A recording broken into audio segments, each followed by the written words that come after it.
नमस्कार सगळ्यांना. मी मंजिरी विकास गोखले, संवाद centre for music and healing मधून बोलतेय. आज 2 ऑगस्ट 2025.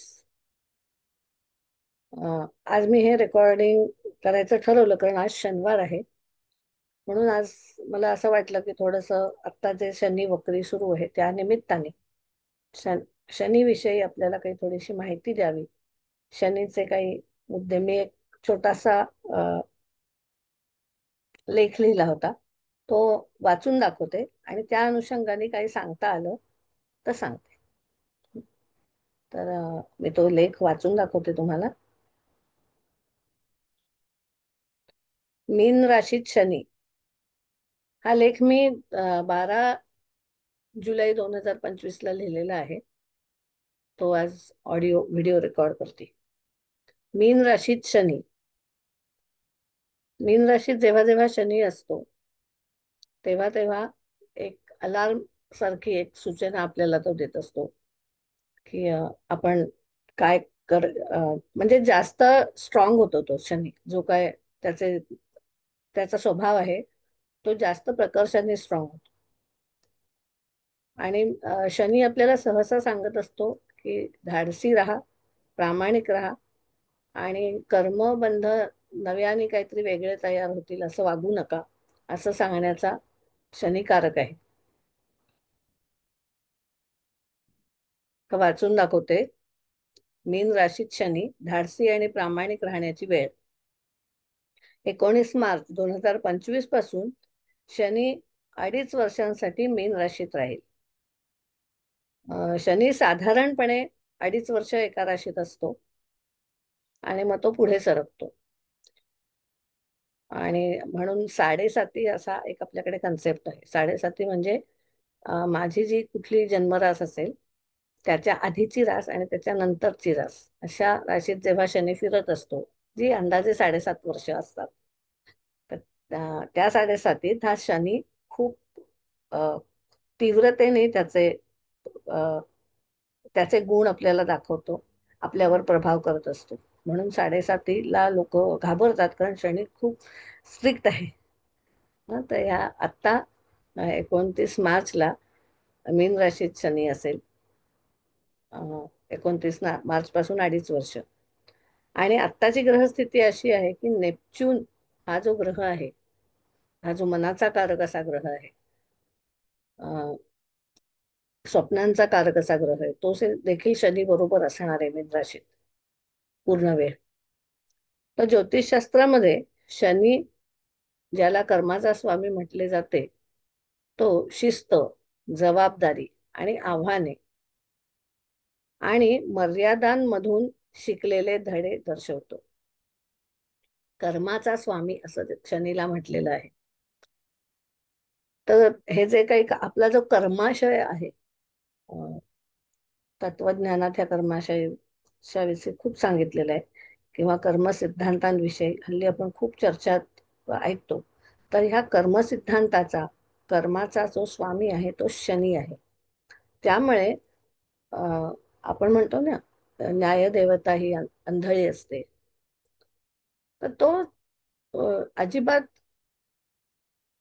अ, कशाचं भावामध्ये अडकत नाही. तर जो प्रॅक्टिकली तुम्ही जे बीज रोवलेलं असतं त्याचं जे काही फळ येईल ते तो तुम्हाला देत असतो. एवढा साधा सोपा नियम असतो त्याचा. आणि त्यामुळे तुम्ही जर पूर्वीच्या जन्मातनं किंवा या जन्मातल्या आधीच्या तुमच्या आयुष्यात जर बीज वाईट रोवलेली असतील, तर आत्ताचा जो काळ आहे शनी मीन राशीत असलेला, हा जगभरासाठी सगळ्यांसाठी हा असा काळ आहे की तो तुम्हाला कायदा दाखवेल. कायद्याचा कारक आहे कारण शनी. हं? तो रचना, सुव्यवस्था आणि आपल्या कृतींचे परिणाम दर्शवतो. व्यक्तींना त्यांच्या भीतींचा सामना करण्यास, आपल्या मनात खूप भीती असतात कारण आपण कुकर्मही केलेली असतात किंवा लोक जशी वागतात त्याची आपल्याला भीती वाटत असते की त्याचा आपल्यावर काय परिणाम होईल. तर ह्या ज्या आपल्या भीती, भय असतं आपलं, त्या भयावरचा सामना करण्याची शक्ती शनीकडून मिळते. पण आपण जर शनीलाच घाबरलो तर शनीकडून आपल्याला ती शक्ती मिळू शकत नाही. कारण शनी काळोखात काम करणार आहे. त्याला का आणि सहसा आपल्याला काळोखाची भीती वाटते, म्हणजे जे दिसत नाही त्याची भीती वाटते. या दृष्टिकोनातून हे बघायचं, व्यक्तींना त्यांच्या भीतींचा सामना करण्यास, सीमा निश्चित करण्यास आणि दीर्घकालीन यशासाठी एक मजबूत पाया तयार करण्यासाठी मार्गदर्शन करतो शनी. शनीची भीती म्हणूनच आपण बाळगायचं नाही. हा शनी स्ट्रिक्ट आहे निश्चितच. त्यामुळे तुमचं जर चुकलं असेल तर तो तुम्हाला त्याचा त्रास होईल. तुमच्या कर्माचं फळ तुम्हाला भोगावं लागेल. म्हणजे तुम्ही जर चुका केल्या असतील तर आपल्याला त्याचा फळ भोगावं लागेल. तुम्ही जर कोणाला कर्ज दिलेलं असेल तर आता ते तुमच्याकडून कर्ज काढून घेतलं जाईल. म्हणजे तुम्ही जर सामंजस्याने ते परत दिलं तर ठीक आहे, पण तुम्ही जर तसं नाही केलं तर तुमच्याकडून ते पैसे काढून घेण्यात येतील. तर असा शनी स्ट्रिक्ट आहे. तर मग शनीचा हा जो परिणाम आहे हा कमी करता येतो का आपल्याला? हो. तर त्यामुळे त्याची जर आपण भीती नाही बाळगली तर शनीच आपल्याला ह्याच्यातून कसं मार्गस्थ व्हायचं ते आपल्याला शिकवतो, की कसं वागायचं आपण, की म्हणजे आपल्याला त्या शनीचा त्रास होणार नाही. कारण शनी स्ट्रिक्ट आहे हे लक्षात ठेवा, आणि कडक म्हणजे खूपच कडक आहे शनी. तर शनीची भीती बाळगू नका कडक असला तरी. कारण तो, आपण म्हणतो ना, त्याचं हृदय मऊ आहे. फक्त तो वागताना हृदयातून वागत नाही, तो हृदयातून अलिप्त राहून आणि अतिशय प्रखर निर्णय घेण्यात तो माहीर आहे. शनीची भीती बाळगू नका. त्याऐवजी त्याला स्वीकारा, त्याच्यावर प्रेम करा आणि त्याने दिलेल्या मार्गदर्शनाचे पालन करा.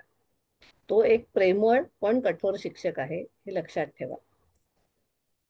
आता दुसरीकडचा भाग हे लक्षात घ्या. आत्ताच्या काळाबद्दल मी हे विशेष करून बोलत असल्यामुळे तो दुसरा भाग पण लक्षात घ्यायला हवा.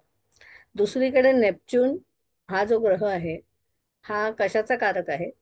तर अध्यात्म, स्वप्न, भ्रम, अंतर्ज्ञान, सृजनशीलता याचा कारक आहे.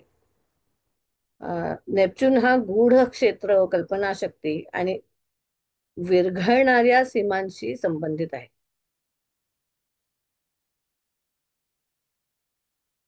बहुतेकदा वास्तव आणि कल्पनारम्य यांच्यातील रेषा अस्पष्ट, विरघळणाऱ्या, म्हणजे अशा त्या एकमेकात त्या ज्या सामावून जातात ना, इंद्रधनुष्याचे रंग, अ, जांभळा आणि व्हायोलेट आणि इंडिगो हे जे दोन रंग आहेत, पारवाचा रंग, तर त्याची अशी एक्झॅक्ट रेषा नसतात ना, ते एकमेकात सामावलेले असतात, मध्ये अनेक छटा असतात. तसा हा नेपच्यून त्याची जी सीमारेषा आहे ती अस्पष्ट करतो. नेपच्यून खोल भावना, करुणा आणि आध्यात्मिक जागरूकतेवर देखील राज्य करतो. आणि आता हे लक्षात ठेवा की आत्ताच्या काळात शनी हा नेपच्यून बरोबर आहे. त्यामुळे शनीचेही गुण आणि नेपच्यूनचेही गुण ह्याचे एकत्रित आपल्याला मिळणार आहेत. आणि आता मी हे जेव्हा रेकॉर्डिंग करते तेव्हा शनी सुद्धा वक्री आहे आणि नेपच्यून सुद्धा वक्री आहे. हा मुद्दा खूप महत्वाचा आहे, कारण कुठलाही ग्रह जेव्हा वक्री असतो, वक्री हे काय ते समजावून सांगत नाही, फक्त शब्द लक्षात ठेवा. दोन्ही ग्रह जेव्हा वक्री असतात, कुठलाही ग्रह वक्री असतो, तेव्हा त्याची फळं तो आपण दुप्पट तिप्पट पटीने देत असतो. जी काय चांगली आणि वाईट दोन्ही. कुठलाही ग्रह पूर्णपणे चांगला आणि पूर्णपणे वाईट असा नाही. प्रत्येक ग्रहाचे काही प्लस आहेत आणि काही मायनस आहेत.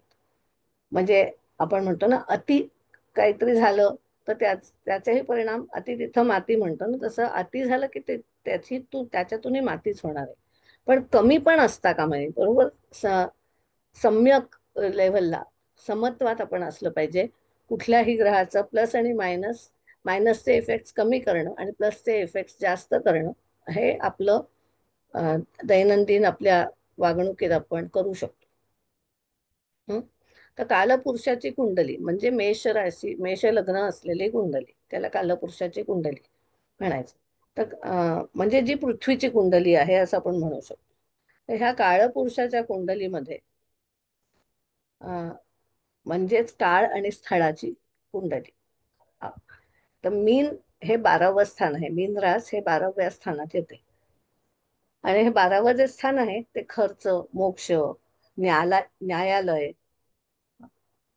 दिनचर्यांमधील प्रमुख, म्हणजे आपण डेली रुटीन म्हणतो ना, ते डेली रुटीन. मग क्षणिक किंवा कायमस्वरूपी जे बदल घडत असतात, घराचे म्हणजे स्थानाचे बदल, म्हणजे ह्या घरातून त्या घरात जाणं, ह्या देशातून त्या देशात जाणं. हं? तर हे बदलांचा कारक आहे. कुंडली किंवा जन्मकुंडली ही आपल्या जन्माच्या वेळी आकाशाच्या नकाशासारखी असते. म्हणजे आपली स्वतःची जी जन्मकुंडली असते ना, ती नकाशा कसा असतो, गुगल मॅप आपण काढला. आता यू आर हिअर, आधी तुम्हाला सांगायला लागतं तुम्ही कुठून सुरू करताय ते, आणि तुमचं डेस्टिनेशन, बरोबर आहे. असं दोन तुम्ही आखलत की तुम्हाला रूट मॅप देतो. तसेच आपली जी जन्मकुंडली आहे, ती जे तुमचं पूर्ण आयुष्याचं मॅपिंग करून देतं ते तुम्हाला, from first day to the last day of your life, असं ते सगळं मॅपिंग करून देतं. आणि म्हणजे विथ ऑल पॉसिबिलिटीज, म्हणजे हा रस्ता घेतला तर काय, तो रस्ता घेतला तर काय, हा रस्ता टाळलात तर काय होईल, तो रस्ता टाळलात तर काय होईल, वगैरे वगैरे सगळं आपल्याला त्या कुंडलीमध्ये दिसून येतं. त्यामुळे आकाशातल्या नकाशासारखी ती आपल्याला दाखवत असते. त्यामुळे कुंडली थोडीशी तरी कळायला हवी असं मला नेहमी वाटतं. ज्योतिषशास्त्रातील 12वे स्थान, आता हे जे मीन रास आहे, हे 12व्या स्थानात येते. पण ओव्हरऑल जी स्थानं आहेत, भाव त्याला म्हणतात किंवा हाऊसेस असं म्हणतात, तर ते जे 12th हाऊस आहे, तर ते अध्यात्म, लपलेल्या, त्याला आपल्याकडे व्ययस्थान म्हटलंय किंवा मोक्षस्थान म्हटलंय. व्यय म्हणजे खर्च, सगळ्या खर्चाचं स्थान येते. किंवा मोक्ष म्हणजे संपूर्ण तुमचं जे जीवन मृत्यूचं जे सगळं आपण कर्माशयाचं जेव्हा पूर्ण व्यय होऊन जातो तेव्हा मोक्ष मिळतो. तर म्हणून त्याला मोक्षस्थान पण म्हटलंय. पण बेसिकली जुनं काहीतरी जायला लागतं त्या स्थानात, जे नको असलेल्या गोष्टी निघून जाण्याची अं, गो- वेळ जी आहे ती त्या 12व्या स्थानावरून दिसते. तर ज्योतिषशास्त्रातील 12वे स्थान अध्यात्म, लपलेल्या गोष्टी, आणि त्याच्यासाठी गूढ शत्रू सुद्धा, म्हणजे आपल्याला ते शत्रू म्हणून आपल्याला वाटत नसतं की हे शत्रू आहेत, पण ते आपले शत्रू असतात आणि ते आपलं काहीतरी नुकसान करत असतात, अशी लोक सुद्धा त्याच्यात येतात. म्हणून गूढ शत्रू असं म्हटलंय. अवचेतन, म्हणजे सबकॉन्शियस आपलं, आणि मर्यादांशी संबंधित आहे. हे अवचेतन मनाचे एक क्षेत्र, रहस्य आणि लपलेल्या भावना, तसेच अध्यात्म, गूढवाद आणि स्वतःला मुक्त करण्याचे प्रतिनिधित्व करते. आपल्याला आत्मनिरीक्षण करायला लावणारं हे स्थान आहे. म्हणजे आपल्याला जर त्याचं प्लस हवं असेल त्या स्थानातलं, मी म्हटलं असं की हे स्थान व्ययस्थान आहे. व्ययस्थान म्हणजे खर्चाचं स्थान, काहीतरी निघून जाणार नक्की. आणि आता शनी तिथे आलेला आहे त्या स्थानात, बरोबर आहे. त्या स्थानात जर शनी असेल तर शनी तुमच्याकडून काहीतरी घेतल्याशिवाय राहणार नाही. कर्माशय कमी करणं हे शनीचं काम आहे. तर त्यामुळे तुम्ही जर कर्माशयात चांगलं पण आहे आणि कर्माशयात वाईट पण आहे, तर तुम्ही ते जे वाईट आहे ते देऊन टाकण्याचं जर ठरवलं, तर ते जर पॅटर्न्स चेंज करण्याचे ठरवले, तर निश्चितच आपल्याला त्याचा फायदा होईल. आणि मीन रास ही गुरुची रास आहे. आणि म्हणजे ह्याचा अर्थ गुरुचं सुद्धा तिथे काहीतरी महत्व आहे. गुरु हा गुरुच आहे, आणि शनी हा सुद्धा शिक्षक आहे, गुरुच आहे. पण शनी हा वेगळ्या पद्धतीने शिकवतो, कर्म भोगून शिकवतो. किंवा तुम्ही त्याच्यावर काहीतरी मी म्हटलं तसं की तुम्ही काहीतरी साधना करायला लागते, उपासना करायला लागते. प्रापंचिक असेल तर उपासना म्हणतो, आणि आध्यात्मिक असेल तर साधना म्हणतो. तुम्ही काहीही करा, उपासना करा किंवा साधना करा, तुम्हाला जसं फळ हवं असेल त्या दृष्टिकोनातून करा. पण जुने जे पॅटर्न्स आहेत ते आपल्याला काढून टाकणं, हे याच्या मागचा हेतू आहे. त्यामुळे जुने पॅटर्न्स काढून टाकून ना, त्याच्या बदल्यात आपण ते जे चांगलं आहे, त्यांना कर्माशयातला चांगला भाग आहे, त्याची फळं आपल्याला हवी आहेत. आपण आंबा पेरलाय तर आपल्याला आंब्याची अख्खी बाग मिळू शकते. तर त्याला भोगायचं आहे, उपभोगायचं आहे आपल्याला. आपल्याला नको असलेलं काढून टाकता येतं का? तर हो, जशी जमीन आपण एखादं काहीतरी नवीन पेरायचं असेल तर जुनं सगळं काढून टाकतो आणि नवीन तिथे पेरणी करतो. तसंच आता ह्या 12व्या स्थानात किंवा आता शनी मीन राशीत असताना आपल्याला तेच करायचं आहे. जुने नको असलेले पॅटर्न्स आहेत ते काढून टाकायचे आणि नवीन त्याच्या बदल्यात आपण प्रस्थापित करायचे. म्हणजे हे मी प्रापंचिक दृष्टीने सांगते हं. आध्यात्मिक दृष्टीने, स्पिरिच्युअल दृष्टीने खूप वेगळ्या पद्धतीने ह्याचा विचार करावा लागेल. त्यामुळे प्रलय काळ असं म्हणतो की लयाला गेले पाहिजे जुने पॅटर्न्स. आणि त्या दृष्टिकोनातून बघता आपला कर्माशय थोडासा कमी होणार आहे किंवा वेगळा वेगळा आपण करणार आहोत असं आपण गृहीत धरू. तर त्यामुळे ती आध्यात्मिक उन्नतीची वेळ आहे. आणि नावर नेव्हर सारखी ही वेळ आहे. ही परिस्थिती नावर नेव्हर, तुम्ही आत्ता केलं तर उत्तम. नाहीतर काय होईल, हे आपलं जे पुढली सायकल चालू होईल ना, 12 स्थानं झाली की परत एक पासून सुरू होतं. मग परत दुसऱ्या सायकलला तुम्हाला ते सगळं जे कर्माशय आहे तो तसाच्या तसा सगळा कॅरी ओव्हर करायला लागेल. तर त्यापेक्षा आत्ताच म्हणजे आपण बॅलन्स शीट कसं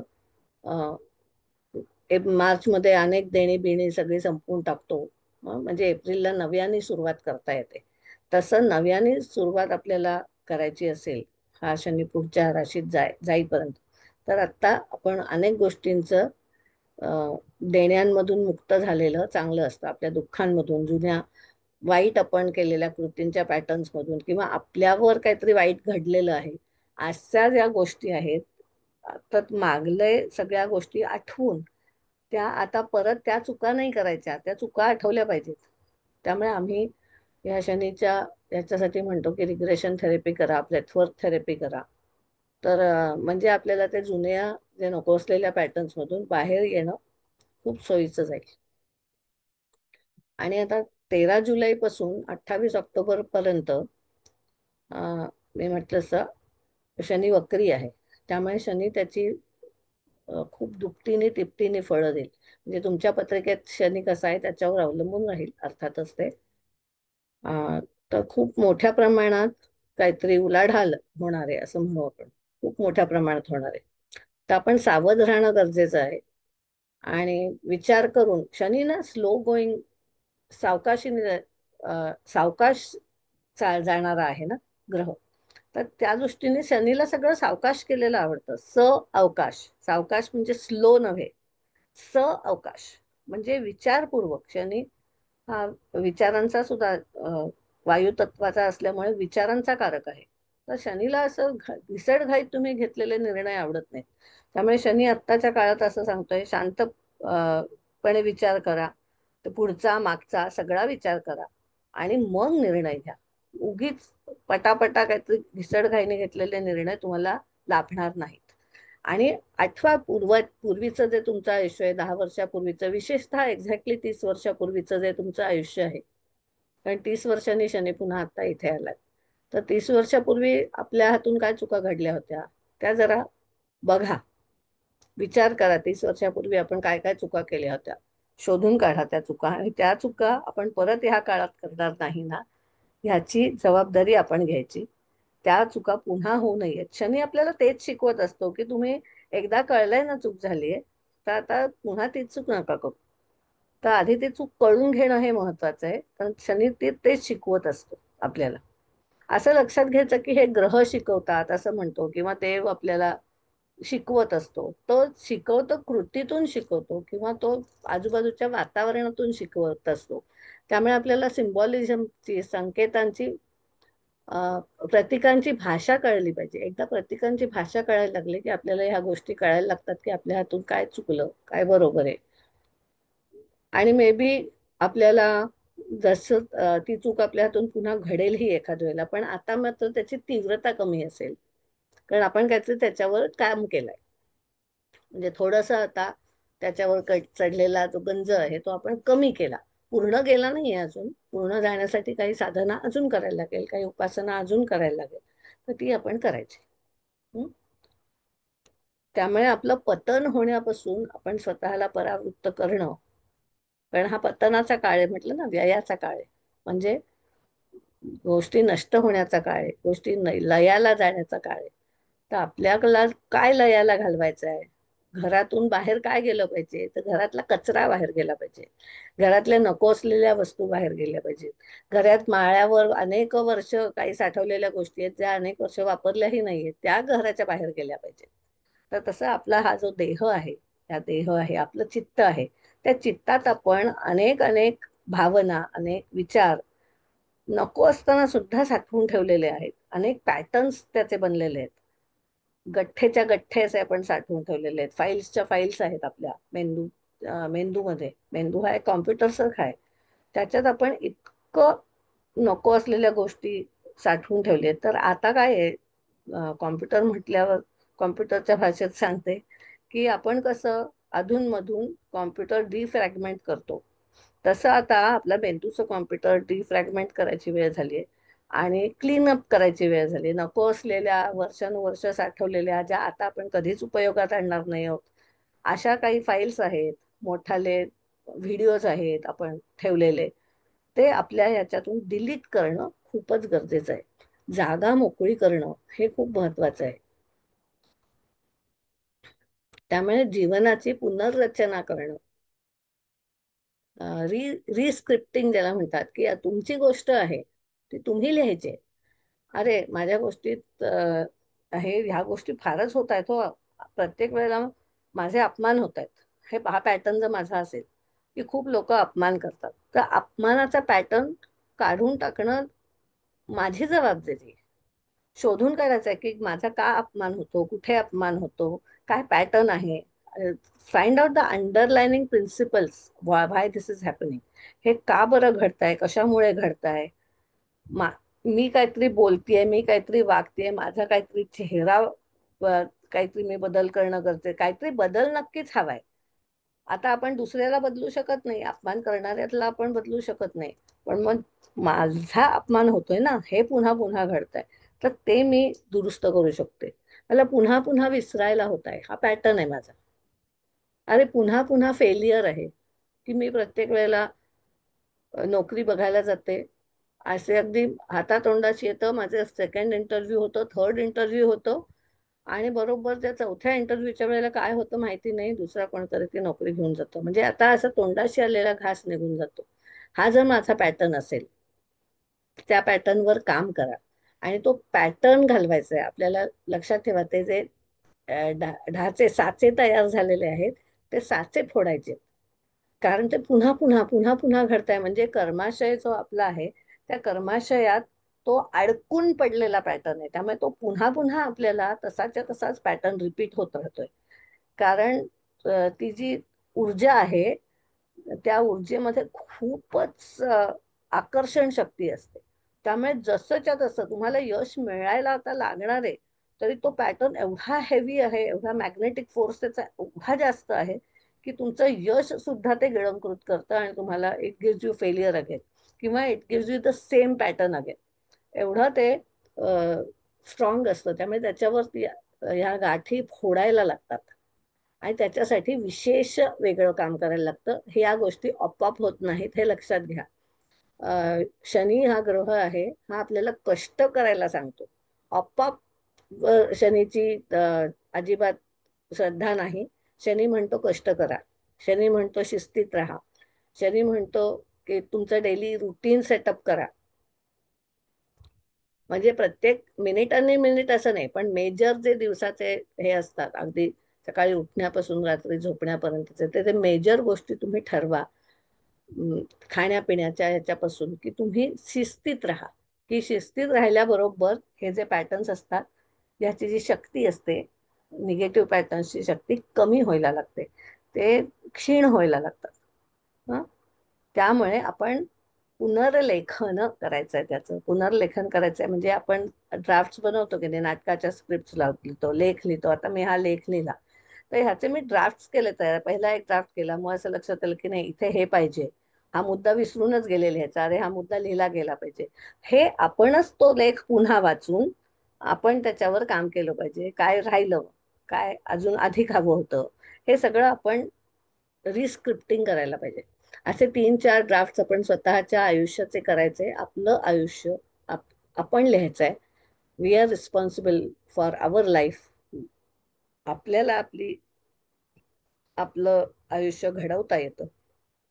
हे जे जुनं आपण चित्तामध्ये साठवून ठेवलेलं आहे ते खोडून काढायला लागतं. पुन्हा पुन्हा सांगते, आपोआप जात नाही. तुम्ही आपोआप वर जर भर ठेवलात जेव्हा जमेल तेव्हा, तर हे कधीच घडणार नाही. तुम्ही हे परत पुढल्या जन्मात घेऊन जाल. हेच पॅटर्न्स या जन्मात होणार नाहीत. आणि ही संधी पण आहे, हे लक्षात ठेवा, की शनी वक्री आहे, मीन राशीत आहे, नेपच्यून बरोबर आहे. ही अप्रतिम संधी आहे तुम्हाला. इनोव्हेटिव्ह, नेपच्यून हा कल्पनेचा कारक आहे. त्यामुळे तुम्हाला खूप आयडिया सुचतील. तुम्ही एकदा ठरवलंत ना की हे मला करायचंच आहे, हा दगड फोडायचाच आहे, तर तुम्हाला वेगवेगळे काहीतरी आयडियाज सुचतील. तुम्हाला त्याच्यातून रस्ता सापडेल आणि तुम्ही त्या रस्त्यातून बाहेर पडू शकाल. एवढं तुम्ही जेलबंद झालायत कुठल्या तरी पॅटर्न मध्ये, त्या पॅटर्न मधून तुम्हाला बाहेर पडायचं आहे. आणि परत लक्षात घ्या की चुकीच्या मार्गाने नव्हे, चांगल्या मार्गाने, उत्तम मार्गातून, सात्विक मार्गातून तुम्हाला बाहेर पडायचंय. तर आता तुम्ही ते कसं कराल त्याच्यासाठी तुम्हाला खूप छान छान कल्पना सुचतील, कारण आता नेपच्यून खूप प्रभावी आहे.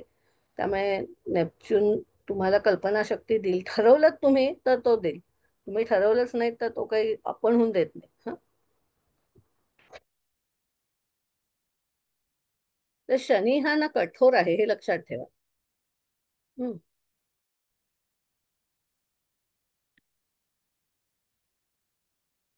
तर शनी हा कठोर ग्रह मानला गेलेला आहे. पण तो परिवर्तन घडवून आणू शकतो. आणि शनी जेवढं परिवर्तन तुमच्यात घडवून आणू शकेल, तेवढं इतर कुठलाही ग्रह नाही करू शकणार. शनी तुम्हाला साथ देईल. म्हणजे आपण असं म्हणू की चांगलं तुम्ही सात्विक राहायचं ठरवलं तर शनी तुम्हाला एवढे एवढी मदत करेल, एवढी मदत करेल. पण तुम्ही जर का अ, राजसिक किंवा तामसिक राहायचं ठरवलं, याचाच अर्थ तुम्ही फारसं काही दु लोकांचा नाही विचार करायचा, स्वतःच्या फ्युचरचा नाही विचार करायचा, स्वतःच्या आधीच्या याचा नाही विचार करायचा, आपल्या फॅमिलीचा नाही विचार करायचा. फक्त स्वार्थीपणाने विचार करून आपण वागत राहिलो तर शनी मात्र तुम्हाला खूप त्रास देईल. आणि हा मी फक्त 7.5 ज्यांची सुरू आहे त्यांच्या पुरतं मर्यादित नाही सांगत आहे. हे आता 2.5 वर्ष ही संपूर्ण जगाला हाच न्याय लागू पडणार आहे, हे लक्षात घ्या. आणि न्यायाची देवता आहे शनी, ही न्यायाची देवता आहे. त्यामुळे हा न्याय तो लागू करणारच, तुमचं कुठेही चालू देणार नाही. सत्व जिथे असेल, म्हणजेच प्रामाणिकपणा असेल, आनंद असेल, दैवासुर संपत हे जो 16वा अध्याय आहे त्याच्यात चांगल्या लोकांचं जे गुण सांगितलेले आहेत ते जरूर वाचा. भगवद्गीतेमधला 16वा अध्याय तो जरूर वाचा. पहिलं, चांगल्या लोकांचे गुण काय आहेत, हे गुण जेव्हा जेव्हा तुम्ही वृद्धिंगत करायचं ठरवता तेव्हा शनी तुम्हाला प्रचंड, म्हणजे तुमच्या कल्पनेच्या बाहेर येऊन मदत करेल. कारण शनी हा गुरु पण आहे, हे लक्षात ठेवा. तो तुम्हाला शिकवायला आलेला आहे. त्यामुळे तो तुम्हाला कर्मबंधनातून तुम्ही मुक्त कसे व्हा, हे तो तुम्हाला शिकवतोय. त्यामुळे नवीन कुकर्मात अडकू नका, वितर्कात अडकू नका, हे तो तुम्हाला शिकवायचा प्रयत्न करतोय. फक्त त्याची भाषा भयंकर कठोर असल्यामुळे तुम्हाला सावधगिरीने राहायला लागतं. त्यामुळे गंमत अशी आहे की तुम्ही जर असं वागायला लागलात तर तुमचे जे लेटंट पोटेन्शियल्स आहेत ना, तुमचे दडपून दडून बसलेले जे गुण आहेत, ते सुद्धा जेव्हा वरचं हे सगळं तुम्ही स्वच्छ करता, हे वरचे पडलेले पॅटर्न्स जेव्हा स्वच्छ करता, किंवा आरशावरची जी धूळ काढून टाकता, तेव्हा एकदम लख्ख प्रकाश पडायला लागतो, आरशातून रिफ्लेक्शन यायला लागतं. तसे तुमचे गुण तुम्हाला रिफ्लेक्ट व्हायला लागतील. आणि लक्षात घ्या, नेपच्यून आहे. त्यामुळे तुम्हाला तुमचं ड्रीम वर्ल्ड, तुमची कल्पनाशक्ती, सृजनशक्ती ही खूप पॉवरफुल होऊ शकते. फक्त तुम्ही छान काम केलं पाहिजे, सात्विक दृष्टीने विचार केला पाहिजे, निस्वार्थ बुद्धीने कर्म केलं पाहिजे. तर हे आपल्याला शनी खूप आपल्याला मदत करेल. आणि हाच काळ आहे जिथे आपण खरोखर नको असलेल्या गोष्टींचा सहज निचरा करू शकतो. अं, आता हा शनी कोणाकोणाला म्हणजे स्ट्रॉंग शनी कोणाकोणाचा आहे ते सांगते. की कुंभ आणि मकर ह्या राशीचा स्वामीच शनी म्हटलेला आहे. त्यामुळे त्या राशीची लोक, आता मीन राशीत शनी आहे म्हणून मीन राशीतल्या लोकांना, हं? मेष आता साडेसाती असलेली जी मीन रास आहे आणि मेष रास आहे आणि कुंभ या राशी, ज्यांच्या ज्यांच्या पत्रिकेत कुंडलीमध्ये शनी वक्री आहे अशांसाठी, आणि ज्यांचा शनी अतिशय नीचीचा किंवा उच्चीचा आहे अशा लोकांसाठी हे विशेष लक्षात घेण्याजोगं आहे. आता हे नीचीचा उच्चीचा शनी हे तर थोडं तुम्ही गुगल करून शोधून घ्या, कारण प्रत्येक राशीचं प्रत्येकाचं वेगवेगळं असेल. तर तुम्ही तुमची कुंडली बघून ते कुठलं उच्च आणि नीच ते बघून घ्या. मात्र हे सांगते की त्यासाठी जिथे जिथे हा शनी स्ट्रॉंग आहे, खूप स्ट्रॉंग आहे किंवा खूप वीक आहे, मग अशा लोकांना विशेष करून हे लक्षात ठेवायला लागेल असं मी सांगते. तर तुमच्या कुंडलीप्रमाणे तुम्ही बघा निश्चित तुमची कुंडली, असे काही प्रॉब्लेम्स असतील, हं? विशेषतः अ, मेष लग्नच असेल आणि तुमचं शनी व्ययातच असेल वगैरे, असे काही जर कॉम्बिनेशन्स असतील किंवा वक्रीच असतील, तर तुम्हाला खूप सावधगिरीने हा काळ व्यतीत करावा लागेल. खूप प्रामाणिकपणे आध्यात्मिक दृष्टीने किंवा उपासना दृष्टीने हा काळ उपयोगात आणायचा आहे. आणि मी पुन्हा पुन्हा सांगते की शनीला शिस्त आवडते. त्यामुळे दिनचर्या शिस्तीत दिनचर्या करा, शिस्तीत कामं म्हणजे तुमची एक डायरी करा. रॅन्डमली गोष्टी करू नका. शनीला रॅन्डम अजिबात आवडत नाही बरं का. रॅन्डमली केलेल्या गोष्टी शनीला आवडत नाही. पण आता रॅन्डमली म्हणजे तुम्हाला काहीतरी नव्याने कल्पना सुचल्या तरी सुद्धा त्या तुमच्या डायरीत नोट करा. कुठे करता येतील, काय करता येतील हे असं ठरवा. शिस्तबद्धपणे ते काम करा, तर शनीला आवडेल आणि शनी कुठल्याही कामाला, तुम्हाला नवीन कामाला सुद्धा तो मदत करेल तुम्हाला. नीटनेटकेपणा आवडतो, स्वच्छता आवडते शनीला. आता शनी अ, कागदपत्र, डॉक्युमेंट्स, त्याच्यावर शनीचं आधिपत्य आहे. तर डॉक्युमेंट्स सांभाळा. डॉक्युमेंट्स, डॉक्युमेंटल जे काही आपल्याला गोष्टी करायच्या असतील किंवा कोणाची पेमेंट्स करायची असतील वगैरे, ती आत्ता करून टाका. आत्ताचा काळ उत्तम आहे, ही पेमेंट्स करायला ती लागतील. लोन द्यायचं असेल कोणाला, दुसऱ्याला पैसे द्यायचे असतील, तर खूप सावधगिरीने दुसऱ्याला पैसे द्या. सगळं बॅकग्राऊंड चेक करून पैसे द्या. कारण आत्ता समजा दिलं तर ती चूक घडण्याची शक्यता आहे आणि तुम्हाला ते पैसे परत येणार नाहीत अशी शक्यता खूप आहे. तर त्यामुळे ते सगळी सावधगिरी बघा. म्हणजे मी सुचवते की तुम्ही पत्रिका तुमची दाखवा की आत्ता लोन दिलेलं किंवा आत्ता आपण कॅपिटल इन्व्हेस्टमेंट म्हणतो ना, ती इन्व्हेस्टमेंट वाया जाण्याची शक्यता आहे आत्ताच्या काळात. तर त्यामुळे खूप चारी बाजूने विचार करा, अ, सल्ला घ्या उत्तम सल्लागारांचा आणि मग इन्व्हेस्ट करा. अ, आणि प्रार्थना करा, मारुतीची प्रार्थना करा, शनीची प्रार्थना करा. अ, ह्या प्रार्थना खूप स्ट्रॉंग असते बरं का. रेकी सारखं शिका काहीतरी, किंवा हे एनर्जी हिलिंग मेथड्स आहेत ना. Shani is about energy healing methods. Okay, काळोखातलं म्हणजे अदृश्य गूढ, जे काळोखात आहे ते दिसणार नाहीये.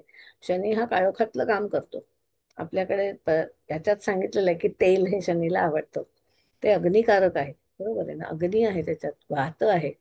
तर शनी स्फोट घडवून आणतो. नको, तर तो स्फोट घडवून आणतो म्हणून त्याला शांत ठेवणं गरजेचं आहे, त्याला सॉफ्ट ठेवणं गरजेचं आहे.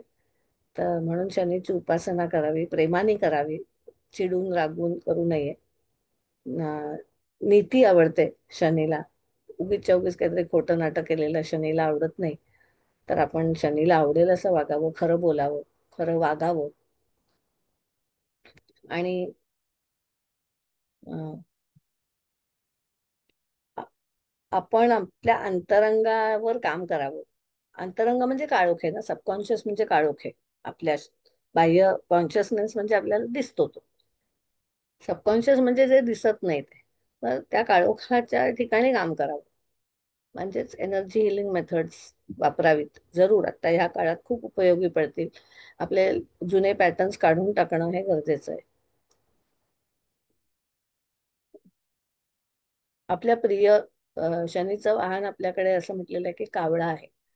तर आपले पूर्वज त्यांच्यासाठी काही करावं, आदरांजली त्यांच्यासाठी, त्यांच्या नावाने काही गोष्टी कराव्या, त्यांच्या नावाने अन्नदान करावं, त्यांच्या नावाने वस्त्रदान करावं. तर ह्या गोष्टी आपण अ, उपासना म्हणून करू शकतो. आणि मगाशीही सांगितलं ते पुन्हा सांगते. तर तुमचे जे पॅटर्न्स आहेत ना, अपयशाचे, दुःखाचे जे पॅटर्न्स आहेत, ते पॅटर्नचे अंडरलाइनिंग फॅक्टर्स शोधून काढा. आणि ते तुमचं तुम्हालाच शोधायला लागेल की काय हे 30 वर्ष, आणि साधारण 30 वर्षापूर्वी, आता मी म्हणते अंदाजे, त्या 2.5 वर्षातलं काही असेल, 30 ते 34 अ, 25 ते 30 वर्षापूर्वीच, त्या काळात काय घडलं असं मोठं, की जे आता ह्या वेळेला रिपीट होण्याची शक्यता आहे, ते जरा बघा. त्याच्यात झालेल्या चुका ह्या वेळेला पुन्हा करायच्या नाहीयेत. आणि चुका म्हणजे मी म्हणते तसं, जे मगाशी दैवासुर संपत म्हटलं ना, तर आसुरी संपत जे आहे, तर ते जर कुठे आपल्याला आढळलं आपल्या आयुष्यात घडलेलं, तर ते काढून टाकायचं हे लक्षात ठेवा, नाहीतर ते पुन्हा आता रिपीट होईल. भीती, ताण ह्या गोष्टी काढून टाका मनातल्या. नित्य प्रार्थना करा, नित्य ध्यान करा, नित्य योग साधना करा. शनीला योग साधना खूप आवडते बरं का.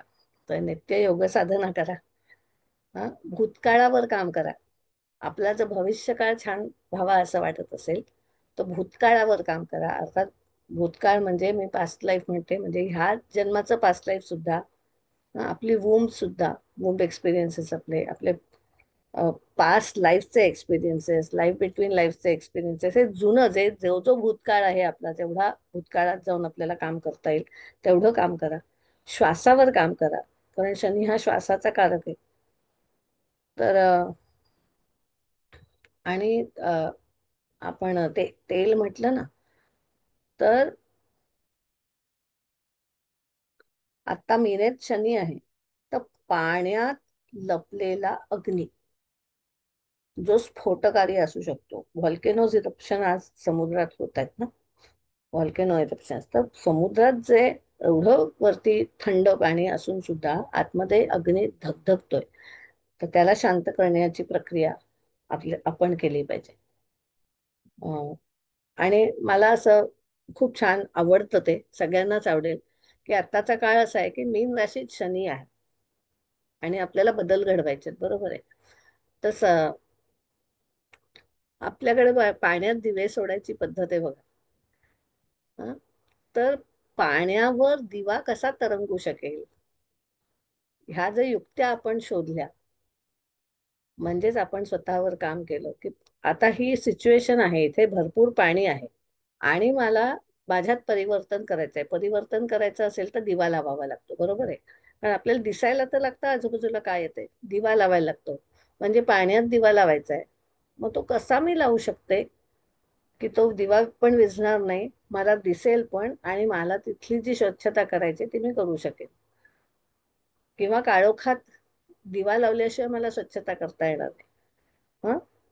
तमोसो मा ज्योतिर्गमय, आपल्याला सांगितलंय ना, हा तो काळ आहे. तमोसो मा ज्योतिर्गमय, ज्योती तुमची अंतरंगातली ज्योती लावा. अंतरंगात ज्योती आहे ती पेटवा. बाहेरच्या फक्त प्रकाशावर अवलंबून राहू नका. अंतरंगातलं ज्योत आहे. त्यामुळे त्राटक, बहिर्त्राटक आणि अंतर्त्राटक ही साधना उपयोगी पडेल आता. जरूर ह्या साधना करा, की ह्यानी आपल्याला खूप उपयोग होणार आहे. शनीला स्वच्छता आवडते. तर जरूर स्वच्छतेकडे लक्ष द्या. मी म्हटलं तसं नीटनेटकेपणाकडे लक्ष द्या. आणि हा पुन्हा पुन्हा मुद्दा हा लक्षात ठेवा. शनीच्या संबंधित जे जे मंत्र असतील ते म्हणा. हनुमान चालिसा अनेक जण हल्ली म्हणतात, ते म्हणा. भीमरूपी सारखे श्लोक म्हणा. मारुतीची उपासना करा. अ, मारुतीची उपासना करा, रामाची उपासना केली तरी चालेल. कारण रामाची उपासना आणि मारुतीची उपासना ही एकमेकांना पूरक असतात. या उपासना रोज ध्यान करा आणि ग्रॅटिट्यूड मेडिटेशन, हल्ली हल्ली हे नाव आहे म्हणून मी हा शब्द वापरला. कृतज्ञता. आपल्याला अनेक गोष्टी भगवंताने न मागता दिलेल्या आहेत. ह्याचाच अर्थ शनीने, शनी हा कर्माचा कारक आहे की नाही, शनीने आपल्याला इतक्या गोष्टी दिलेल्या आहेत ऑलरेडी, आपण मागितलेल्याही नाही आहेत आणि त्या आपल्याला दिलेल्या आहेत. अर्थात आपले गुण. असं आपल्या आयुष्यात जे जे आपण न मागता मिळालेलं आहे ना, ते ते आठवा, त्याची यादी करा आणि रोज त्याच्यासाठी कृतज्ञता व्यक्त करा. आणि काय काय आपल्याला उत्तमात उत्तम गोष्टी मिळालेल्या आहेत त्या बघा, त्याची यादी करा, रोज त्याचा उच्चार करा, रोज लिहून काढा. ही एक उत्तम साधना आहे, ग्रॅटिट्यूड मेडिटेशन, एक्सप्रेसिंग ग्रॅटिट्यूड. रोजच्या रोज मी काय आज मागितलं, काय मला मी मागितलं नाही तरी मला रोज जेवायला मिळत आहे. आपण लहानपणी मागितल्यावरच जेवायला नव्हतं मिळत आपल्याला, न मागता मिळत होतं जेवायला. अरे कितीतरी ठिकाणी आपण असं बघतो की काही जणांना मागितल्याशिवाय नाही मिळत, तर तान्ह असताना सुद्धा त्यांचे आई वडील चांगले नसतात म्हणा, घरातच नसतात म्हणा, किंवा त्यांची एवढी गरीब परिस्थिती असते की त्यांना मिळतच नाही. तर आपल्याला जेवायला मिळालं आहे, 2 वेळचं जेवायला मिळालं आहे, हातपाय चांगले मिळाले आहेत. आपण आपल्याला जे जे आपल्याला सहज स्वभावे मिळालेलं आहे, दुसऱ्यांना सगळ्यांना नाही ज्या मिळत पण मला मिळालेल्या आहेत, अशा ज्या गोष्टी आहेत त्या बघा. आपला जन्म बघायचा, लहानपणापासून आपल्याला काय काय मिळालं, आपल्या आई वडिलांमधले गुण बघायचे. अवगुण तर सगळ्यांच्यातच असतात, अवगुण नाही बघायचे. ज्या ज्या गोष्टी आहेत, अगदी आपले अ, शत्रू असतील तर त्या शत्रूंपासून मी काय शिकले, किंवा आपल्या अवघड परिस्थिती असतील आयुष्यात आलेल्या, त्या अवघड परिस्थितीमध्ये मी काय शिकले, मला काय शिकायला मिळालं. की असं आपण विचार केलाय ना, की हे जर माझ्या आयुष्यात घडलं नसतं तर मी आज आहे तशी नसते घडले. म्हणजे ह्याचाच अर्थ आपण त्या अवघड परिस्थितीत काहीतरी शिकलो. चांगली गोष्ट आहे ना ती, पण मग ते आठवा. म्हणजे मग अवघड परिस्थिती इज अवर टीचर, राईट. म्हणजे शनीने ते जे काही कर्म भोगातून आणलेलं आहे त्याच्यातून आपण शिकलो, ही चांगली गोष्ट आहे. तर शनीचे आभार माना, खूप थँक्यू म्हणा. तर ज्या ज्या गोष्टींना तुम्हाला आठवतील तसतशा अ, सगळ्या आयुष्यातले प्रसंग लिहून घ्या आणि त्याला थँक्यू म्हणा. ग्रॅटिट्यूड मेडिटेशन रोज केलं ना तरी रोज कमी पडेल, एवढं एवढं आपल्याला मिळालेलं आहे. अगदी गरीबात गरीब माणसाला सुद्धा, अगदी अंध माणसाला, अपंग माणसाला सुद्धा, प्रत्येकाला काहीतरी 100% पॉझिटिव्ह गोष्टी मिळालेल्या आहेत. अनेक गोष्टी, त्यात जे जे मिळालेलं आहे आपल्याला न मागता, विशेषतः, किंवा मागून सुद्धा, मी मागितलं आणि मिळालं लागली, देर वॉज नो फेलियर. तर ऍक्सेप्ट की आपल्याला सक्सेस मिळाला. It was possible that I would not have got success. Possibility होती, मेहनत तर आहेच माझी, परंतु फक्त माझी मेहनत नाहीये, देर आर अदर सोर्सेस. किंवा म्हणजे मी रेसमध्ये पहिली आले, आय वॉज सक्सेसफुल, मी मेहनत केलेलीच आहे. 1 महिना मी प्रॅक्टिस केली होती, 2 वर्ष प्रॅक्टिस करते, जे काय तुमची प्रॅक्टिसचा काळ असेल तो. आणि म्हणून मी पहिली आले असं मला वाटतं. परंतु असं लक्षात घ्या की दुसरी आलेल्या व्यक्तीने सुद्धा जर तेवढ्यापेक्षा जास्त प्रॅक्टिस केली असती आणि ते मात करू शकली असती ती व्यक्ती तुम्हाला. So it is not only about you. तुम्ही मेहनत घेतली हे आहेच, पण दुसरी व्यक्ती कमी पडली थोडीशी, म्हणून म्हणजे तुम्हाला यश फक्त तुमच्या एकट्याच्या ह्याने नाही मिळालं, एक प्रारब्ध म्हणून असतं. तर त्या प्रारब्धात शनीने तुम्हाला तेव्हा यश दिलेलं आहे, तुमच्या पदरात दिलेलं आहे. तर शनीचे आभार माना, खूप खूप आभार माना की मला तू यश दिलंस, माझ्या मेहनतीचं मला फळ दिलंस. तुम्ही जर मेहनतीच्या फळाला कृतज्ञतेने सामोरं गेला नाहीत ना, तर पुढल्या वेळेला तुम्हाला यश मिळणार नाही. फक्त फक्त मेहनत उपयोगाची नसते, ती कृतज्ञता, निस्वार्थ भाव हा खूप महत्वाचा असतो आणि हे शनीला आवडतं, हे लक्षात ठेवा. हा. तसं उपासनेमध्ये अजून काय येतं, तर ते दान करायचं ना, ते काळ्या रंगाचं, काळे तीळ, काळे कपडे, हं, मोहरीचं तेल, किंवा कोणतंही तेल चालेल, पण त्यातल्या त्यात मोहरीचं तेल, मोहरी काळी असते ना, म्हणून काळ्या मोहरीचं तेल, काळे तीळ, काळे उडीद, हा, मग गूळ, अ, लोखंडापासून जे जे काय बनलेलं असतं ते, ह्याचा सगळा संबंध शनीशी असतो. त्यामुळे ह्याचं दान उपयोगी पडेल. किंवा ह्याच्यापासून आपण काही केलेल्या गोष्टी, त्यात जा आपण आपल्या चांगल्या कार्यासाठी उपयोगात आणत असू, तर शनीची स्मृती करून ह्या गोष्टी करा. शनीचे मंत्र, अनेक मंत्र आहेत शनीचे, ते म्हणा. पूर्वजांसाठी आणि मृतांसाठी तर्पण करा. तर्पण क्रिया ही ह्या शनीच्या प्रकोपाच्या काळात खूपच महत्वाची आहे. प्रकोप म्हणजे मी असं म्हणेन की शनी खूप ऍक्टिव्ह आहे आता, असं मी म्हणेन. तर शनी ऍक्टिव्ह असताना पूर्वजांसाठी आणि मृतांसाठी केलं तर शनीला ते अतिशय आवडतं. शनी प्रसन्न होतो तुमच्यावर. शनी तुम्हाला कृपा दृष्टीने तुमच्याकडे बघेल. आणि असं लक्षात घ्या, आपण मृतांसाठी आणि पूर्वजांसाठी जेव्हा काही गोष्टी करतो, मग त्या आपल्या वैयक्तिक फॅमिलीसाठी असतील किंवा देशासाठी असतील किंवा अ, संपूर्ण भूमातेसाठी असतील, कुठल्याही लेवलला असू देत, पण आपण खूप मोठं पृथ्वीवरचा भार कमी करतोय हे लक्षात घ्या. पृथ्वीवर असे जे जन्मोजन्मी अनेक वर्षा, 10,000 20,000 वर्षापासून साठलेले जे काळे ठप्पे आहेत, ते आपण मोकळे करतोय. जी एनर्जी अडकून पडलेली आहे ती एनर्जी मोकळी करतोय. हे आपण खूप मोठं काम करतोय. आणि मानव हा कर्मयोनीचा कारक आहे. मानव योनी हीच कर्माची योनी आहे. त्यामुळे मानवाकडे हे काम दिलेलं आहे, तर आपण मानव म्हणून हे काम करणं खूप गरजेचं आहे. त्यामुळे पूर्वजांसाठी आणि मृतांसाठी तर्पण क्रिया नक्की करा. शनिवारचा उपास करा. कुठल्याही तुम्हाला आवडेल त्या पद्धतीचा करा, परंतु अ, ठरवून केलेला उपास. दानधर्म मी मगाशी सांगितलंच. अमावस्येला विशेष करून करा, कारण काळोख असतो ना अमावस्येला.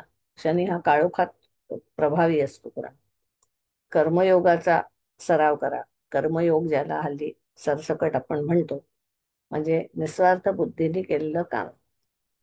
हा, तर कर्मयोग छान करा. मग तुमचा तो अगदी घराच्या गृहिणीच्या लेवलला पण असू देत, किंवा विद्यार्थी असाल तुम्ही तर विद्यार्थी म्हणून तुमचं जे कर्म आहे ते करा. गृहस्थ असाल तर गृहस्थ म्हणून जे कर्म आहे ते करा. जे तुमच्या आवाक्यातलं कर्म आहे ते छान करा. सात्विक जीवनशैलीचं पालन करा. आणि हा, एक खूप महत्वाचं, शनी आपण ज्याला स्टाफ म्हणतो, नोकर चाकर म्हणतो, आपल्या हाताखालची माणसं म्हणतो, किंवा आपल्याला मदत करणारी माणसं, आपल्याला ज्यांची ज्यांची मदत होते अशा सगळ्या माणसांसाठी, कर्मचारी असतील, कामगार असतील, त्यांचा आदर आणि सन्मान करा. तुमच्या तुम्हाला झेपेल तसा, झेपेल तेवढा, फिजिकली करा, इमोशनली करा, विचारांनी करा, पण व्यक्त करा. व्यक्त व्हावं. हा जो आदर आणि सन्मान आपण ह्या लोकांना देणार आहोत. कारण इंटरडिपेंडन्स आपल्याला शनी शिकवतो की वी आर इंटरडिपेंडंट.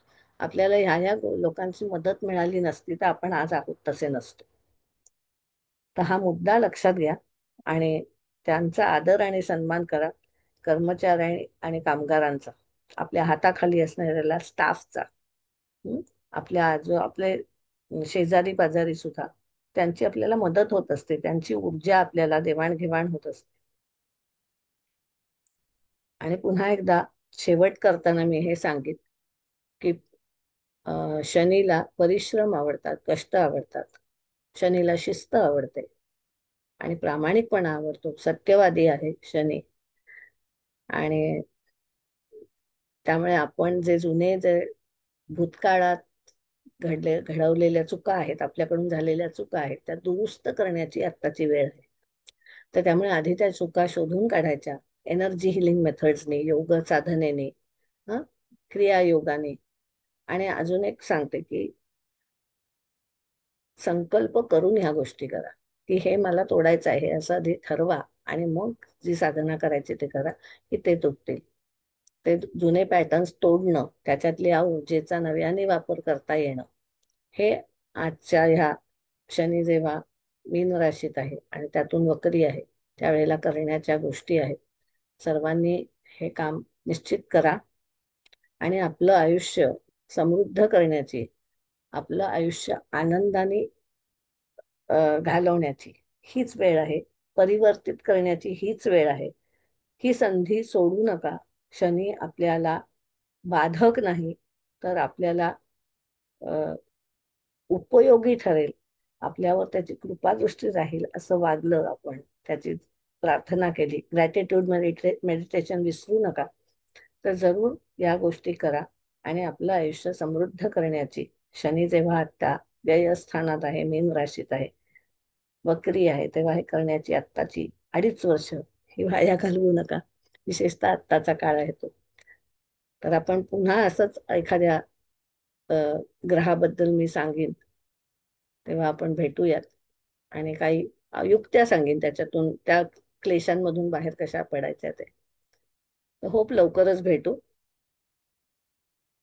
आणि पुन्हा एकदा सांगते की हे जे यूट्यूब चॅनलवर मी आता अपलोड करते, तर सबस्क्राईब करा, लाईक करा, कमेंट करा. कमेंट करणं खूप गरजेचं आहे. आणि शेअर करा, कारण हे जे आपण फ्री व्हिडिओज टाकतो, तर त्याला प्रोत्साहन तुमच्याकडूनच येतं हो. तुम्ही जेव्हा, it is like a gratitude.